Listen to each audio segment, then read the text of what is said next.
जय हिंद दोस्तों। RP target education के यूट्यूब चैनल में आप सभी का स्वागत है। आज हम लोग देखेंगे डीएड स्पेशल एजुकेशन एचआई से जो स्टूडेंट कर रहे हैं पेपर नंबर 3 होगा और वीडियो नंबर 6 होगा। दोस्तों वीडियो नंबर 6 यूनिट नंबर 3 हम देखने वाले हैं। आज का जो ये यूनिट है दोस्तों बहुत महत्वपूर्ण होने वाला है। इस यूनिट के अंतर्गत दोस्तों जो ये यूनिट है, यूनिट का आपका जो भाषा और संप्रेषण है, इसके अंतर्गत जो आपको टॉपिक पढ़ना है मापन मूल्यांकन पढ़ना है, यानी भाषा का मूल्यांकन पढ़ना है। ठीक है, तो उसके अंतर्गत कैसे प्रश्न पूछे जाएंगे, पहले मैं प्रश्न आपको दिखा देता हूं कि कैसे कैसे प्रश्न आपसे पूछे जाते हैं। ये प्रीवियस ईयर के क्वेश्चन पेपर से लिए गए हैं। ठीक है, तो जैसे विस्तृत उत्तरीय प्रश्न के अंतर्गत आपसे पूछा जाएगा मूल्यांकन के परिभाषा। दोस्तों मूल्यांकन क्या होता है, मूल्यांकन की परिभाषा, अर्थ, क्षेत्र और भूमिका का वर्णन करें। ठीक है, ये इस तरीके से क्वेश्चन पूछा जाएगा। दूसरा जो क्वेश्चन पूछा जाएगा औपचारिक और अनौपचारिक मूल्यांकन को समझाइए, यानी कहने का मतलब औपचारिक और अनौपचारिक मूल्यांकन क्या होता है। उसके बाद आपसे दोस्तों पूछा जाएगा शिक्षक निर्मित परीक्षा को समझाइए, यानी शिक्षक निर्मित जो परीक्षा होता है वो क्या होता है, इसको समझाइए। ये सारे जो प्रश्न आप देख रहे हैं दोस्तों, जैसे चौथा जो प्रश्न है मानकीकृत परीक्षा की उपयोगिता एवं महत्व को समझाइए। पांचवा प्रश्न है श्रवण बाधित बच्चों में बुनियादी भाषा क्षमता संबंधी समस्या को बताइए। ठीक है, ये आपके विस्तृत उत्तरीय प्रश्न इस तरीके से प्रश्न पूछे जाएंगे। और नेक्स्ट है लघु उत्तरीय प्रश्न। दोस्तों लघु उत्तरीय प्रश्न 5 प्रश्न, जिसका वीडियो अभी हम लोग जो नीचे वीडियो देखेंगे ये सारे प्रश्नों के हल आपको मिलेंगे। जैसे ये भी आपको मिलेगा कि भाषा मूल्यांकन की भूमिका और क्षेत्र को संक्षिप्त में समझाइए, शिक्षक निर्मित परीक्षा में मानकीकृत परीक्षा में अंतर स्पष्ट करें, औपचारिक एवं अनौपचारिक मूल्यांकन में अंतर बताइए, श्रवण बाधित बच्चों को भाषा मूल्यांकन के महत्व को समझाइए, भाषा मूल्यांकन के मानकीकृत परीक्षण का सूचीबद्ध कीजिए। ये सारे जो प्रश्न देख रहे हैं दोस्तों, ये ऊपर और जो ये प्रश्न, सारे प्रश्नों का जो आपका उत्तर है यहाँ से शुरू होता है यूनिट नंबर 3 के अंतर्गत, और वीडियो नंबर 6 हम लोग देखने जा रहे हैं। ठीक है, तो आइए देखते हैं मापन और मूल्यांकन। दोस्तों मापन क्या होता है, आप तो मापन और मूल्यांकन का, जैसे मापन मूल्यांकन और आकलन, ये 3 चीज होता है, 3 शब्द होते हैं जो कि एकदम बिल्कुल देखने में ये लगता है कि दोनों तीनों ये सेम टू सेम है, लेकिन इसमें बहुत अंतर होता है। ठीक है, आप बहुत बारीकी से अगर इस वीडियो को देख लेते हैं तो मापन मूल्यांकन और आकलन ये आप कभी नहीं भूलेंगे। ठीक है, तो आप लोग थोड़ा सा ध्यान देंगे।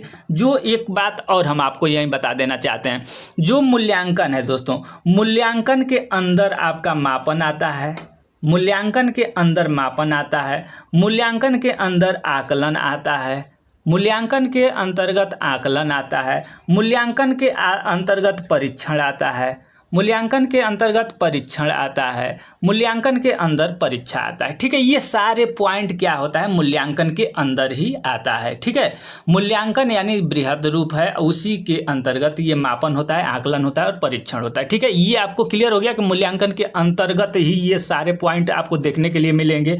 अब आइए देखते हैं आगे, जैसे जैसे बढ़ेंगे वैसे वैसे आपको बिल्कुल कन्फर्म होता जाएगा कि क्या होता है। दोस्तों पहले हम लोग देख लेते हैं मापन।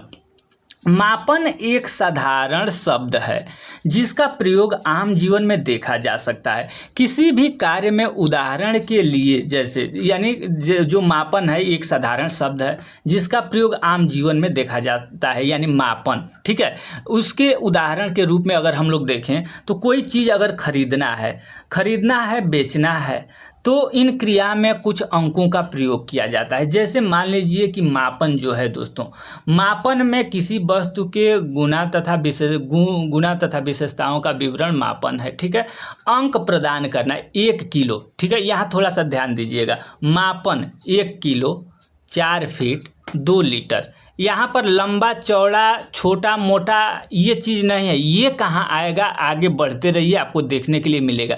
इसमें मापन में क्या दोस्तों मिलता है कि अंक मिलता है, 1 kilo 2 kilo 4 kilo 5 kilo 1 feet 2 feet 2 litre 3 litre 1 quintal इत्यादि, ये सारे आपको मापन में मिलेंगे। 40% अंक आपने प्राप्त किया, 50% आपने अंक प्राप्त किया, ये सारे मापन के अंतर्गत आते हैं। ये सारे पॉइंट क्लियर हो जाएंगे, धीरे धीरे आप केवल आगे देखते रहिए। मापन में क्या मिला है आपको?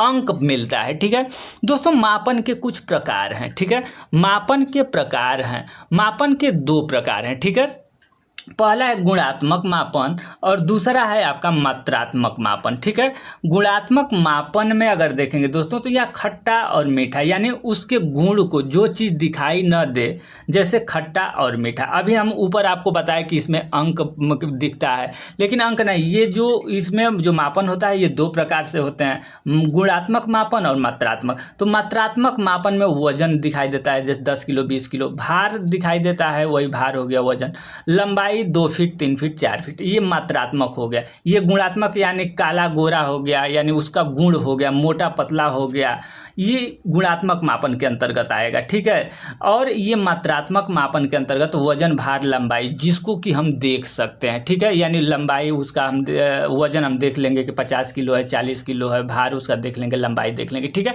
अब दोस्तों मापन के स्तर, ठीक है, मापन के स्तर आप देखेंगे, ये मापन के स्तर, मापन के स्तर, नॉमिनी मापन, नामित मापन, नामित मापन, दूसरा है क्रमित मापने, तीसरा है आपका अंतराल मापने, अंतराल मापने, और चौथा है अनुपातिक मापने। ये चारों मापने आप याद रखेंगे, मापन के स्तर के अंतर्गत आता है। सबसे पहला है नामित मापने। ठीक है, गुणों के आधार पर मापन कर दिया जाए तो उसे नामित मापन कहते हैं। जैसे बालक बालिका का मापन, बाल लड़का लड़की का मापन कर दिए, खट्टा मीठा गोरा काला इत्यादि का जो ये मापन करे, यानी नामित, खट्टा गोरा मीठा पतला, ये चीज़। अब दोस्तों क्रमित मापन, क्रमित मापन के अंतर्गत क्रम को आधार बनाकर जो मापन किया जाए उसे क्रमिक मापन कहते हैं। जैसे कि अगर देखेंगे परीक्षा में पास होने के लिए, ठीक है, परीक्षा में पास होने के लिए होने वाले बच्चों का क्रमांक, धनी व्यक्तियों की सूची और प्रतियोगिता आदि। जैसे मान लीजिए कि परीक्षा में जो पास होते हैं बच्चा, तो प्रथम स्थान, द्वितीय स्थान, तृतीय स्थान, इस तरीके से स्थान होता है ना, तो प्रथम द्वितीय और तृतीय, ये आपका क्रमिक मापने के अंतर्गत। धनी व्यक्तियों का ये होता है ना कि भारत में पहला स्थान किसका है, धनी में, दूसरा स्थान किसका है, तीसरा स्थान किसका है, धनी व्यक्तियों में। प्रतियोगिता में देखते हैं कि प्रथम स्थान कौन लाया, यानी कौन जीता कौन हारा इत्यादि। इस तरीके से क्रमिक मापन के अंतर्गत आता है। दोस्तों नेक्स्ट हो गया, अगर देखेंगे तो अंतराल मापने। अंतराल मापने क्या होता है? इस प्रकार के मापने में 2 वस्तुओं में बटी दूरी रहती है जो कि बौद्धिक स्तर पर होती है। इन दूरियों को अंकों के माध्यम से दर्शाया जाता है। जैसे कहने का मतलब है कि यदि 2 वस्तुओं को 5 और 10 अंक दिए गए हैं तो 5 वाली वस्तु की 10 वाली वस्तु से दूरी उतनी ही होगी जितनी कि 15 वाली से 20 की, 15 वाली से 20 की। ये आपका अंतराल मापने है दोस्तों। कहने का मतलब इसकी जो 5 से 10 के बीच की जो दूरी होगी वही दूरी 15 से 20 के बीच में दूरी होगी। ये आपका अंतराल मापने हो गई। नेक्स्ट है अनुपातिक। अनुपातिक का मतलब अनुपात समानुपात। किसी व्यक्ति के एक गुण को दूसरे व्यक्ति के इस गुण से मापन अनुपातिक मापन कहलाता है। कि जैसे उसका हम लोग कहते हैं ना कि वो छोटा है लेकिन इससे लगभग 1 फीट बड़ा है या छोटा है, एक अनुपात में हम लगाते हैं। तो एक वस्तु जिसकी लंबाई यहाँ पर देखेंगे, जैसे कोई एक वस्तु है उसकी लंबाई 12 फीट आपका 6 इंची है, तो ये उस वस्तु से दुगुनी लंबी है जिसकी लंबाई 6 फीट, यानी 6 दूना 12, 6 फीट प्लस 3 इंची, 3 से दूना ये 6 है और 6 से दूना ये 12 है। तो इत्यादि इस तरीके का अगर भार वजन अगर लंबाई होता है तो ये अनुपातिक मापने के अंतर्गत आता है। दोस्तों अब मापन तो हम लोगों ने देख लिया कि मापन में अगर मोटा मोटी अगर आप समझने का प्रयास किए होंगे और समझे होंगे तो जो मापन है दोस्तों, मापन में हमें अंक मिलता है। जैसे 60 किलो, 4 फीट, 3 फीट इत्यादि हमें अंक मिलता है मापन में। अब आकलन क्या कहलाता है, असेसमेंट क्या कहलाता है दोस्तों, ये देख लेते हैं कि आकलन क्या कहलाता है। आकलन तथा जांच, टेस्टिंग को मापन के समतुल्य माना जाता है। कार्य के रूप में मापन तथा आकलन को एक दूसरे का पूरक माना जाता है, परंतु आकलन के अंदर मापन किया जाता है। आकलन के अंदर मापन किया जाता है तथा संबंधित जानकारी एवं आंकड़े एकत्र किए जाते हैं। यानी जो आकलन के अंदर, ये आप देखिए, जो मापन है आकलन के अंदर किया जाता है। जैसे मान लीजिए कि किसी का हम आकलन करते हैं, कोई किसी का जाँच करते हैं, टेस्टिंग करते हैं, तो उसमें होता है ना कि जैसे मान लीजिए कि बीपी आपका जांच हुआ, तो ये आकलन हुआ कि बीपी का आपका आकलन किया गया, लेकिन उसमें आपका बीपी का जो रेशियो है ऊपर नीचे कितना है, अंक जो मिलता है वो मापन के अंतर्गत आ जाता है। तो ये आकलन के अंतर्गत ही मापन आता है। ठीक है, ये आप लोग ध्यान रखेंगे। उदाहरण के लिए जैसे मान लीजिए कि अगर हम लोग देखें तो एक छात्र विज्ञान विषय में 40 अंक प्राप्त करता है, उसे छात्र की उत्तर पुस्तिका में अंक प्रदान करना मापन का उदाहरण है। जैसे कोई छात्र है विज्ञान विषय में 40 अंक प्राप्त किया, तो ये बोला जाएगा कि उन्होंने अंग्रेजी में या विज्ञान में 40 अंक 40 नंबर लाया है लड़का। तो ये कैसे हमें पता चला? तो ये हमें पता चला ये मापन का। एक छात्र विज्ञान विषय में 40 अंक प्राप्त करता है, उस छात्र का उत्तर पुस्तिका में अंक प्रदान करना मापन कहलाता है। यानी 40 अंक लाया वो मापन हो गया। लेकिन विज्ञान विषय में 100 में 40 नंबर लाया, यानी 100 में 40 नंबर लाया, यही आकलन हो जाता है दोस्तों। ये 100 नंबर का था लेकिन 100 में 40 नंबर ला दिया, ये आकलन का विषय हो जाता है। ठीक है, आकलन दोस्तों हम जानते हैं कि आप समझ गए होंगे। और ये मापन और आकलन ये दोनों मूल्यांकन के अंतर्गत होता है।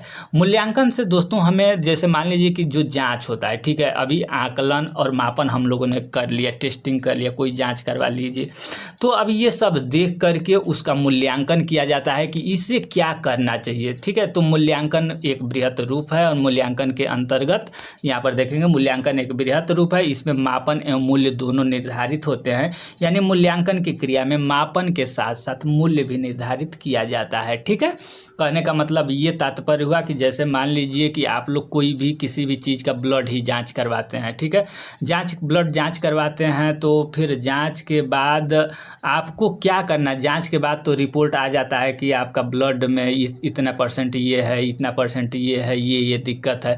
लेकिन अब डॉक्टर उसका मूल्यांकन करता है। जब रिपोर्ट आ जाता है तो उसका मूल्यांकन, मापन तो आप करवा लिए, जांच करवा लिए, अब उसका क्या होता है कि मूल्यांकन होता है। मापन किए, उसके बाद आकलन हुआ, उसके बाद मूल्यांकन होता है। ठीक है, मूल्यांकन होता है दोस्तों। मूल्यांकन के अंतर्गत अगर मूल्यांकन की परिभाषा देखेंगे तो आप लोग थोड़ा सा याद रखेंगे, मूल्यांकन की परिभाषा पूछ देता है। मूल्यांकन का अभी जो ऊपर हम लोग देखें ना कि मूल्यांकन की परिभाषा पूछा जाता था, मापन और मूल्यांकन में अंतर है, मूल्यांकन की परिभाषा, तो इस तरीके से प्रश्न आपको पूछ देगा। तो टॉर्गेर्सन तथा एडम्स के अनुसार मूल्यांकन का अर्थ है किसी वस्तु या भीम का, मूल्यांकन का अर्थ है किसी वस्तु या थीम का मूल्य, यानी कोई भी थीम है या कोई वस्तु है उसका मूल्य निर्धारित करना तथा शैक्षिक मूल्यांकन से तात्पर्य किसी शिक्षण प्रक्रिया या अधिगम अनुभवों की उपयोगिता के संबंध में मूल्य प्रदान करना ही क्या है, मूल्यांकन होता है दोस्तों। अब देखिए मूल्यांकन की अगर विशेषता देखेंगे, मूल्यांकन की क्या विशेषता, चूंकि आपको प्रश्न हमने पहले ही दिखा चुका है, प्रश्न कैसे मूल्यांकन की विशेषता भी पूछा था। तो मूल्यांकन की क्या विशेषता है, अब देखिए निरंतर होती है मूल्यांकन। अभी यहाँ पर एक बात और, हम लोग जैसे बच्चों को हम पढ़ाते हैं, ठीक है, बच्चों को अगर आप पढ़ा रहे हैं तो प्यासा कौवा, मान लीजिए कि प्यासा कौवा कहानी पढ़ा रहे हैं, प्यासा कौवा कहानी आप पढ़ा रहे हैं क्लास में, तो प्यासा कौवा कहानी पढ़ा रहे हैं, तो ये जो मूल्यांकन है, मूल्यांकन एक क्लास के अंतर्गत और क्लास के बाहर, यानी निरंतर चलने वाली प्रक्रिया है। ये क्लास में जैसे एक लाइन पढ़ाया, 2 लाइन पढ़ाया, उसके बाद बच्चों से जो क्वेश्चन पूछते हैं वो मूल्यांकन के अंतर्गत है। लेकिन जब आप 6 महीना पर या 3 महीने पर जो पेपर कराते हैं और पेपर कराकर उसमें अंक देते हैं, वो आपका मापन हो गया दोस्तों। यहाँ भी क्लियर ये इस तरीके से हो जाता है। तो जैसे ही 6 महीना 3 महीना पर हम लोग बच्चों का पेपर कराते हैं और कराते जाते हैं, पेपर कराते हैं, जैसे फर्स्ट सेमेस्टर में उसको कितना नंबर 30 मिला, सेकंड सेमेस्टर में, थर्ड सेमेस्टर में, फोर्थ सेमेस्टर में कितने अंक मिले, सब जोड़ करके उसके बाद हम लोग उसका मूल्यांकन बाद में करते हैं। तो ये मापन के अंतर्गत ये सारे चीज़ होते हैं। और मापन एक निरंतर चलने वाली, मूल्यांकन एक निरंतर चलने वाली प्रक्रिया है जो कि क्लास में भी चलती है और क्लास के बाहर भी चलती रहती है। ठीक है, निरंतर चलने वाली प्रक्रिया होती है मूल्यांकन। वर्णनात्मक एवं संख्यानात्मक संख्यानात्मक दोनों तरीकों का प्रयोग होता है। वर्ण दोस्तों, मूल्यांकन में वर्ण भी आते हैं और संख्या भी आते हैं। अभी आपने ऊपर देखा ना, वर्ण को गोरा काला, लंबा छोटा बड़ा, खट्टा मीठा इत्यादि, ये वर्ण शब्द के अंतर्गत आ गए। मूल्यांकन के अंतर्गत वर्णात्मक और संख्यानात्मक का मतलब हो गया 30, 20, 4 फुट 3 इंची, 2 फीट, ठीक है, अमुक, ये इस तरीके से क्या हो गया, वो ये आपका वर्णनात्मक और संख्यानात्मक दोनों तरीके से मूल्यांकन होता है। जांच तथा मापन दोनों का समावेश है। अभी हम लोगों ने ऊपर पढ़ा दोस्तों, आकलन के अंतर्गत की जो जांच है और मापन है, ये दोनों मूल्यांकन के अंतर्गत पाया जाता है, और जांच और मापन ये आकलन के अंतर्गत होता है। ठीक है, हम लोगों ने अभी ऊपर देखा। नेक्स्ट पॉइंट है मूल्यांकन शैक्षिक उपलब्धि का मापन, साथ ही उसमें सुधार भी करता है। जो मूल्यांकन है दोस्तों, जैसे बच्चे का हम लोगों ने मूल्यांकन किया, लास्ट में उसका सारा रिजल्ट हमने देखा, और बच्चे का मूल्यांकन किया तो हमें ये पता चला कि इस बच्चे में कितना हमें सुधार करना है, कौन सब्जेक्ट इसका वीक है, कौन कमजोर है, किस में सुधार करने की ज़रूरत है। तो ये चीज़ आपका मूल्यांकन के अंतर्गत आता है। दोस्तों, यहाँ पर एक आपसे रिक्वेस्ट करेंगे, अगर वीडियो आप देखते हुए यहाँ तक आ गए हैं और वीडियो आपको पसंद आ रही है और ये जानकारी आपको क्लियर हो रही है, मापन मूल्यांकन आकलन क्या होता है, तो आप वीडियो को कम से कम मुझे मोटिवेट करने के लिए, हम देखते हैं कि 70 लोग 80 लोग, देखिए आपको एक बात और हम बता दे रहे हैं, यहाँ पर सामान्य बीएड आप देखोगे या सामान्य बीएड या सामान्य डीएड करने वालों की संख्या लगभग 10 लाख, 20 लाख, 15 लाख, 8 लाख इस तरीके से होता है। लेकिन स्पेशल डीएड करने वालों की संख्या, जो स्पेशल डीएड जो कर रहे हैं वो बहुत कम संख्या में करते हैं, और सभी लोग ये वीडियो नहीं देखते हैं। लेकिन जैसे बहुत कम संख्या आप लोगों का आता है, वीडियो हम बनाते हैं, बहुत कम संख्या में आप लोग 100-150 के रेंज में आप लोग देखते हैं। ठीक है, तो कम से कम 100 लोग आप लोग देख रहे हैं, तो अगर आप लोगों के लिए मैं मेहनत कर रहा हूं तो वीडियो को लाइक तो कर दीजिए, अपने दोस्तों के पास शेयर कर दीजिए। लाइक करेंगे उससे हम मोटिवेट होंगे, मेरा वीडियो ये जो आप देख रहे हैं ये और लोगों के पास पहुंचेगा, तो जितने लोग देखेंगे, जितने कमेंट आएंगे, तो मैं भी मोटिवेट होकर के आप लोगों के लिए अच्छे और जो पेपर हैं या एग्जाम से पहले और मेहनत करके आप लोगों के लिए अच्छा से काम कर सकते हैं। ठीक है, तो इसलिए आप वीडियो को कम से कम कुछ नहीं तो लाइक कर दिया करें, शेयर कर दिया करें, और चैनल पर पहली बार हैं तो चैनल को सब्सक्राइब करके बेल आइकन को दबा लें, ताकि अभी तो मान लीजिए कि फर्स्ट ईयर है, सेकेंड ईयर में भी आपको हम क्लास क्लियर कराएंगे। जैसे ही फर्स्ट ईयर का क्लियर हो जाता है आप लोगों का, तो सेकेंड ईयर का भी क्लास और प्रीवियस ईयर का पेपर हम देना शुरू कर देंगे, ताकि आपकी तैयारी अच्छी तरीके से हो जाएगी। और एक बात यहीं पर और हम बोल देना चाहते हैं कि अगर इसके पहले पेपर नंबर 1 हम कंप्लीट करा दिए हैं, ठीक है, पेपर नंबर 1 कंप्लीट करा दिए हैं, जो कि 9 वीडियो में कंप्लीट हुआ है। आप सर्च करेंगे डीएड HI पेपर नंबर 1, ठीक है, उसके बाद से आरपी टारगेट एजुकेशन लिख देंगे, आरपी टारगेट एजुकेशन, तो ये जो सारे वीडियो हैं आपके सामने दिख जाएंगे। और वैसे प्ले स्टोर भी हम बना दिए हैं, तो वीडियो के अगर प्ले लिस्ट में भी जाएंगे तो आपको ये वीडियो सारे मिल जाएंगे। ठीक है, अब आइए दोस्तों, बहुत महत्वपूर्ण टॉपिक जो कि आपको एग्जाम में देखने के लिए मिलेगा ही मिलेगा। हम लोगों ने मापन को भी देख लिया और मूल्यांकन को भी देख लिया, लेकिन अब मापन एवं मूल्यांकन में जब अंतर हम लोग देखेंगे दोस्तों, तो आप यहाँ पर और क्लियर हो जाएंगे। देखिए, मूल्यांकन क्या चीज़ है, इसमें मूल्य, वैल्यू और स्थान सब कुछ क्लियर होता है, और मापन में आपको अंक मिलता है 80%, 1 किलो, 1 लीटर, 3 फीट इत्यादि, इस तरीके से अंक मिलते हैं। ठीक है, मापन आप देख रहे हैं इधर, मूल्यांकन इधर देख रहे हैं, इधर आप मापन देख रहे हैं। मूल्यांकन का क्षेत्र व्यापक है। ठीक है, मूल्यांकन का क्षेत्र व्यापक है। क्यों व्यापक है, आप लोगों ने देखा ही कि मूल्यांकन के अंतर्गत मापन, आकलन सारे चीज मूल्यांकन के अंतर्गत आते हैं। उसके बाद मापन का क्षेत्र सीमित है। ठीक है, ये क्लियर हो गया। मूल्यांकन एक सतत एवं निरंतर चलने वाली प्रक्रिया है। मापन सतत प्रक्रिया नहीं है, बल्कि यह मूल्यांकन प्रक्रिया का एक अंग है। यानी जो मूल्यांकन है दोस्तों, इधर जो मूल्यांकन है इसी का एक अंग जो है कि मापन है। ठीक है, नेक्स्ट जो पॉइंट है ये मूल्यांकन में गुणात्मक तथा परिणात्मक दोनों ही प्रकार के निर्णय किए जाते हैं। यह संख्यानात्मक तथा वर्णनात्मक दोनों प्रकार के होते हैं, जबकि मापन में परिणात्मक निर्णय लिए जाते हैं, यह केवल संख्यानात्मक होता है। ठीक है, नेक्स्ट है मूल्यांकन में मापन द्वारा दिए गए आंकड़ों का विश्लेषण, व्याख्या या अर्थापन किया जाता है। ठीक है, लेकिन अगर यहाँ देखें तो मापन में मूल्यांकन हेतु आंकड़े उपलब्ध कराए जाते हैं, यानी जो मापन होता है उसमें केवल आंकड़ा उपलब्ध कराया जाता है। नेक्स्ट पॉइंट है मूल्यांकन द्वारा निर्धनात्मक तथा उपचारात्मक शिक्षण संभव है।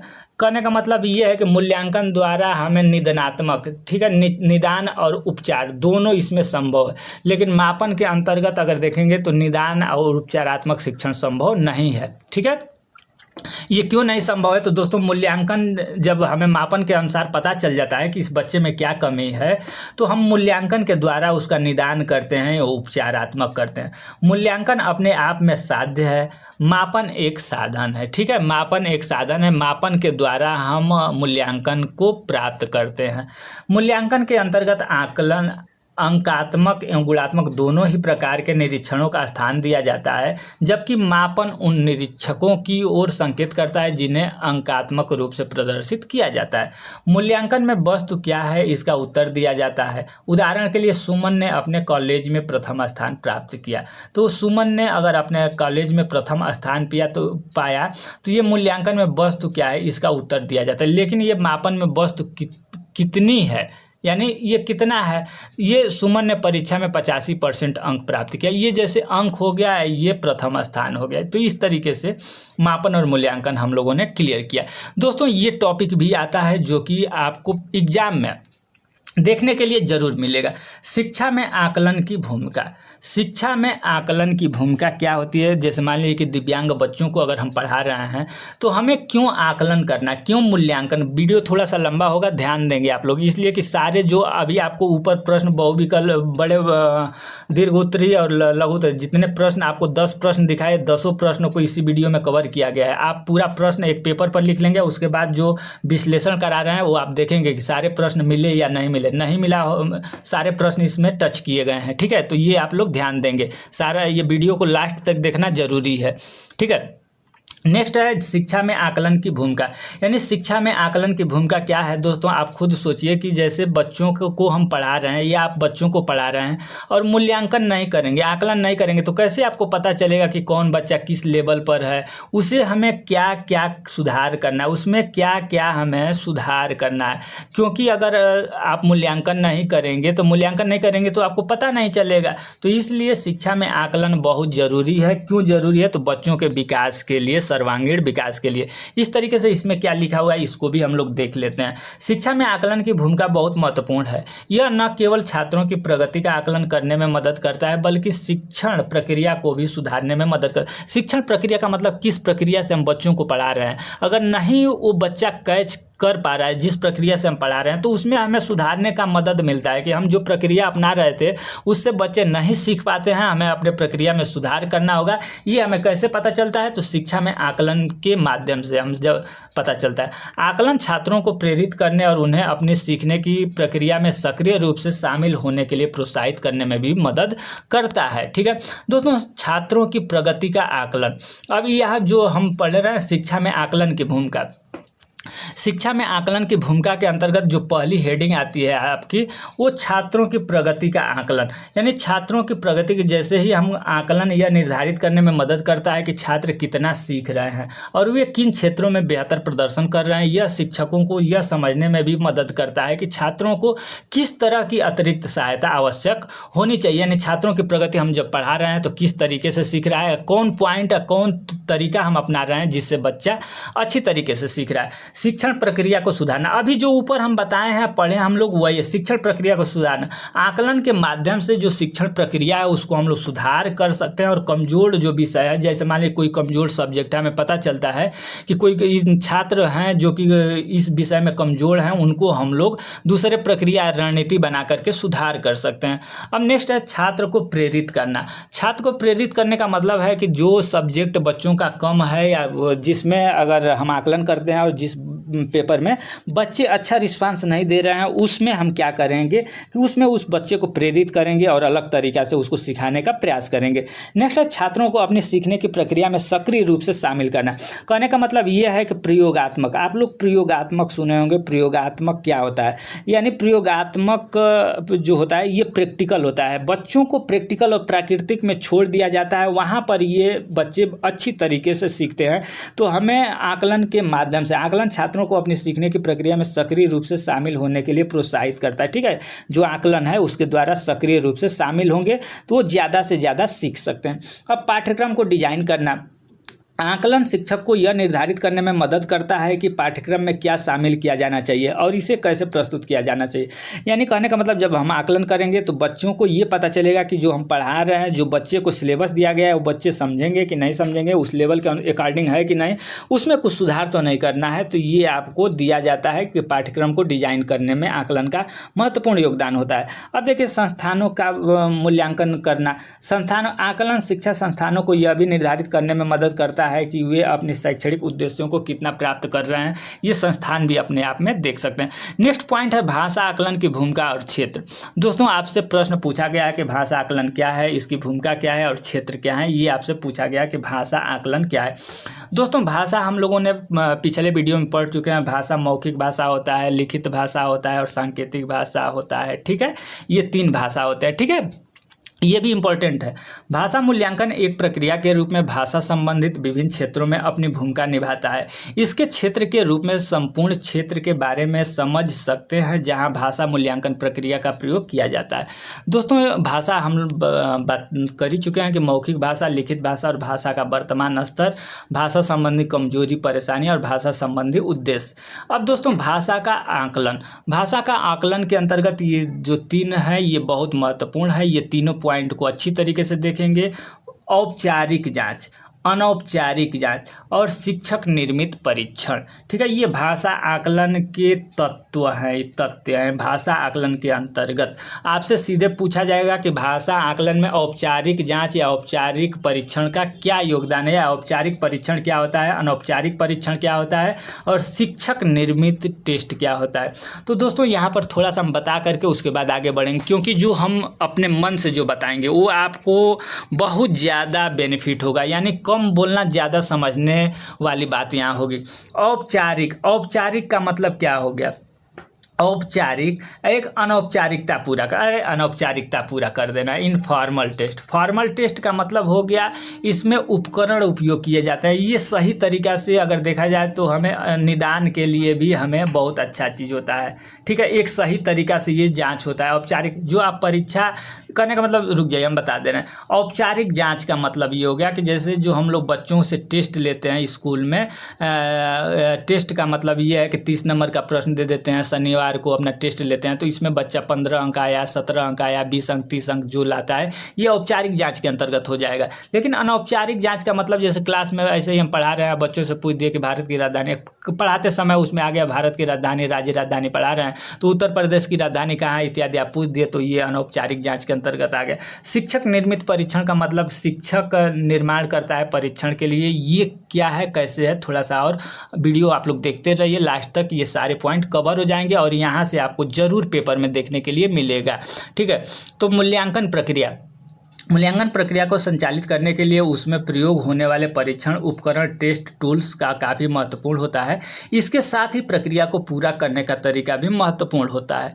इन दोनों के प्रभाव में मूल्यांकन के परिणाम एवं निष्कर्ष भी आ जाते हैं। अतः परीक्षण उपकरण और परीक्षा प्रक्रिया की प्रकृति के आधार पर जाँच को निम्नलिखित 3 रूपों में समझा जा सकता है। अभी वही है जाँच के 3 रूप कैसे तो औपचारिक जाँच, अनौपचारिक जाँच और शिक्षक निर्मित जाँच। तो सबसे पहले शिक्षक निर्मित जांच के अंतर्गत उदाहरण के एक और जांच आपको मिलेगा, एक जांच और मिलेगा कि शिक्षक निर्मित परीक्षण और मानकीकृत परीक्षण। ठीक है, तो ये भी आपको पॉइंट आगे चल करके मिलेगा। सबसे पहले हम लोग औपचारिक आप लोग ध्यान दीजिएगा, इसलिए कि औपचारिक, फॉर्मल और इनफॉर्मल, अनौपचारिक टेस्ट में आप लोग सब लोग थोड़ा सा कन्फ्यूजन हो जाते हैं। तो अनौपचारिक क्या हो गया, औपचारिक। औपचारिक में हम बता दिए कि जो इस प्रक्रिया में मूल्यांकन मानकीकृत उपकरण का प्रयोग किया जाता है, साथ ही इसमें प्रयोग होने वाले विधि भी निश्चित होते हैं। इनका प्रयोग मुख्यतः मनोविज्ञान परीक्षण, भाषा मूल्यांकन आदि के लिए किया जाता है। परीक्षण में प्रयोग होने वाले उपकरण को विश्वसनीयता एवं वैधता किया जाता है तथा इसमें मानक नॉर्म्स भी स्थापित किए जाते हैं। इसमें पक्षपात की संभावना कम होती है, प्रतिक्रिया रिस्पांस की जांच करना तथा अंकों को योग करना आसान हो जाता है। इसके परिणाम विश्वसनीय एवं वैधता होते हैं तथा इसके परिणाम संदर्भ के तौर पर प्रयोग लाए जा सकते हैं। कहने का मतलब दोस्तों यहाँ पर 2-3 चीज़ आप इसमें वैधता होती है, उसमें जो इनफॉर्मल होता है, अनौपचारिक होता है, उसमें वैधता नहीं होती। यानी कहने का मतलब है कि इसमें अंक आपको मिलता है कि 40 अंक पाए हैं, उसमें हो सकता है कि रैंक आपको दे दिया कि first rank, second rank, third rank, उसमें बहुत सारे थर्ड, इस तरीके से अनौपचारिकता होता है। ठीक है, तो अब औपचारिकता आपने देख लिया। अनौपचारिक जांच, अनौपचारिक जांच जैसे आप देखेंगे वैसे ही औपचारिक जांच का। अब इनफॉर्मल टेस्ट देख लेते हैं। इस प्रकार परीक्षण में प्रयोग में लाए जाने वाले जांच उपकरण तथा प्रयोग विधि का प्राकृतिक सूचना होता है, यानी प्राकृतिक तरीका से ये हम लोग अनौपचारिक जांच करते हैं, जबकि औपचारिक में प्राकृतिक नहीं, जो उपकरण होते हैं उपकरण का प्रयोग किया जाता है। लेकिन यहाँ पर क्या है कि उपकरण का प्रयोग नहीं किया जाता है। प्रयोग की विधि यानी शिक्षण विधि कोई हो गया निश्चित नहीं होते हैं। इसके द्वारा प्राप्त परिणाम रिजल्ट अपेक्षाकृत कम विश्वसनीयता एवं वैधता वाली होती है। जो अनौपचारिक होती है वो कम विश्वसनीयता वाली होती है, लेकिन औपचारिक है कि उस पर पूर्ण रूप से विश्वास किया जाता है। मुख्यतः शिक्षण अधिगम प्रक्रिया में तथा कक्षा कक्ष परिस्थिति में किया जाता है। यानी कहने का मतलब है कि वही बात जो औपचारिक मूल्यांकन, एक बार और आप लोग देख लीजिए, नहीं तो शायद भूल जाएंगे तो फिर बहुत दिक्कत होगी। एक सेकेंड, जो औपचारिक है, ठीक है, औपचारिक इसलिए कि भूलते बहुत ज़्यादा हैं आप लोग। औपचारिक, ठीक है, एक अनौपचारिक, ठीक है, अनौपचारिक, ठीक है। अब यहाँ देखिए, जो ये औपचारिक है ये एक वैध है, लेकिन वैध अपना रिजल्ट देता है, सब कुछ अच्छी तरीके से आपको पता चलता है, एथेंटिक होता है, यानी आप इस पर विश्वास कर सकते हैं। इस पर पूर्ण विश्वास नहीं किया, अनौपचारिक पर पूर्ण विश्वास नहीं किया जाता है। ये क्लास के अंतर्गत हम बताए ना कि ऐसे ही प्रश्न पूछ लिया जाता है, तो ये अनौपचारिक के अंतर्गत होता है। लेकिन जो पेपर बना करके बच्चों से पेपर करा करके लिया जाता है, ये औपचारिक परीक्षण के अंतर्गत आता है। अब दोस्तों आ गया, नेक्स्ट है आपका शिक्षक निर्मित परीक्षण। शिक्षक निर्मित परीक्षण क्या है? तो एक कक्षा में शिक्षक द्वारा पूर्व निर्धारित उद्देश्यों की प्राप्ति के लिए निर्देशन किया जाता है। निर्देशन के पश्चात छात्र कक्षा एवं स्वयं की प्रगति की जांच करने के लिए वह शिक्षक द्वारा पढ़ाए गए विषय वस्तु के अनुरूप एक जांच का निर्माण करता है। इस जांच में प्रयोग होने वाले आइटम का चुनाव शिक्षक छात्र एवं कक्षा के स्तर के अनुसार करता है। परीक्षा में मासिक, साप्ताहिक और इकाई योजना प्लान करते समय शिक्षक जांच का अनुसूची, परीक्षण आइटम का चयन तथा जांच के संपादन का सामग्री कंटेंट प्रारूप निश्चित करता है। तत्पश्चात जांच का संपादन करने के बाद उसकी जांच करता है। प्राप्त परिणाम को रिजल्ट सूचीबद्ध करते हुए संबंधित एवं आवश्यक प्रतिपुष्टि फीडबैक छात्रों को देते हैं। इस प्रकार एक शिक्षक को शिक्षक निर्मित परीक्षा की मदद से छात्र के साथ साथ अपनी प्रगति का भी जांच करता है। दोस्तों कहने का मतलब यहाँ पर आप लोग समझे होंगे कि जो शिक्षक निर्मित परीक्षा होती है, शिक्षक निर्मित परीक्षा थोड़ा सा समझ लेंगे इसको। शिक्षक परीक्षा लेता है, शिक्षक इसको डेवलप करता है।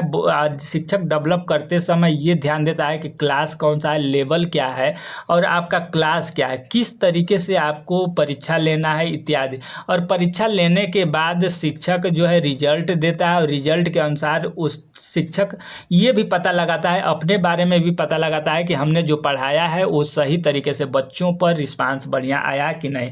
अब डांडेकर के अनुसार एक कोई है, ये डांडेकर के अनुसार 1985 एक शिक्षक निर्मित परीक्षण को प्रभावशाली बनाने के लिए इसका निर्माण व्यवस्थित पैटर्न के अनुसार होना चाहिए। शिक्षक निर्मित परीक्षण को अधिकतर शिक्षकों के द्वारा खुद के लिए संदर्भ के तौर पर प्रयोग किया जाता है। दोस्तों ये शिक्षक निर्मित परीक्षण के अंतर्गत आ गया।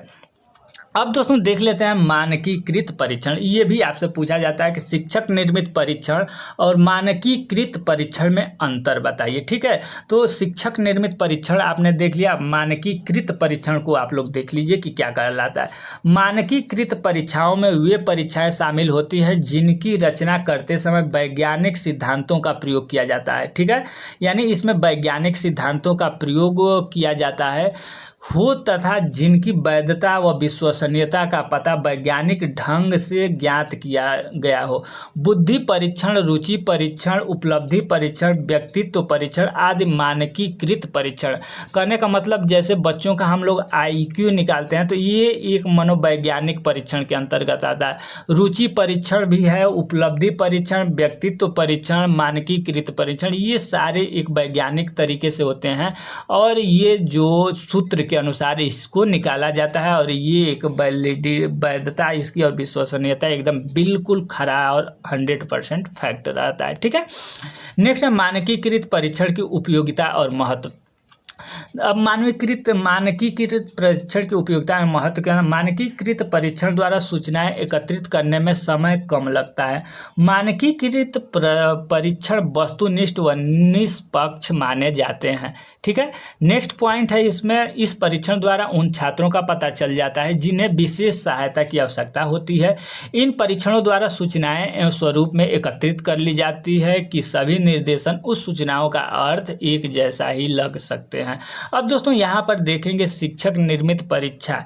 ठीक है, रुक जाइए एक सेकेंड, इसको आप लोग देख लिए, स्क्रीनशॉट भी लेकर के आप लोग भी एक बार पढ़ सकते हैं चाहें तो। शिक्षक निर्मित परीक्षण और मानकीकृत परीक्षण क्या कहलाता है, इसमें क्या अंतर।